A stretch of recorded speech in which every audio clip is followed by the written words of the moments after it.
లేకుండే అనమాట. సో అక్కడ నుంచి స్టార్ట్ అయినా.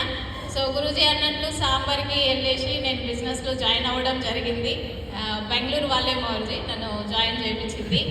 సో ఆ రోజు జీరో అనమాట నేను ఈ బిజినెస్. సో రియల్గా నా కాళ్ళ మీద నేను నిలబడడం నేర్చుకున్నాను ఈ బిజినెస్లోకి వచ్చి. నా లైఫ్లో ఏదన్నా పెద్ద సక్సెస్ ఉందంటే అది ఒకటే అనమాట. సో దానికి ఎన్నో నేను ల్యాప్టాప్ తీసుకోవడం, స్కూటీ తీసుకోవడం, యాపిల్ మొబైల్స్ తీసుకోవడం రెండు. సో అన్నట్టు బ్యాంకాక్ వెళ్ళడం చాలాసార్లు వెళ్ళేసి వచ్చాము. ప్యారిస్, స్విట్జర్లాండ్ వెళ్ళామన్నమాట ఇదే బిజినెస్ నుంచి. లాస్ట్ టైం లండన్, స్కాట్లాండ్ కూడా వెళ్ళాము. సో ప్రజెంట్ ఇప్పుడు నెక్స్ట్ మంత్ అనమాట సింగపూర్, మలేషియా కూడా వెళ్తున్నాము ఇదే బిజినెస్ నుంచి.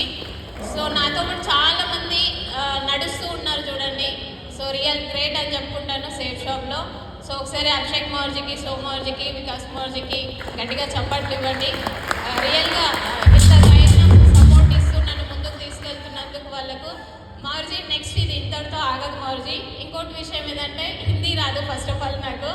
అది పెద్ద సక్సెస్. ఇక్కడికి వచ్చిన తర్వాత నేను నేర్చుకొని ఈరోజు ఆల్ ఓవర్ ఇండియాలో టీం తయారు చేయబోతున్నాను అనమాట. ఆల్రెడీ స్టార్ట్ అయింది. సో రాబోయే 2030లో ఈ సుజాత పేరు మీద 100 crores ప్రాపర్టీతో ఉంటాం మౌర్జీ. Real thank you so much.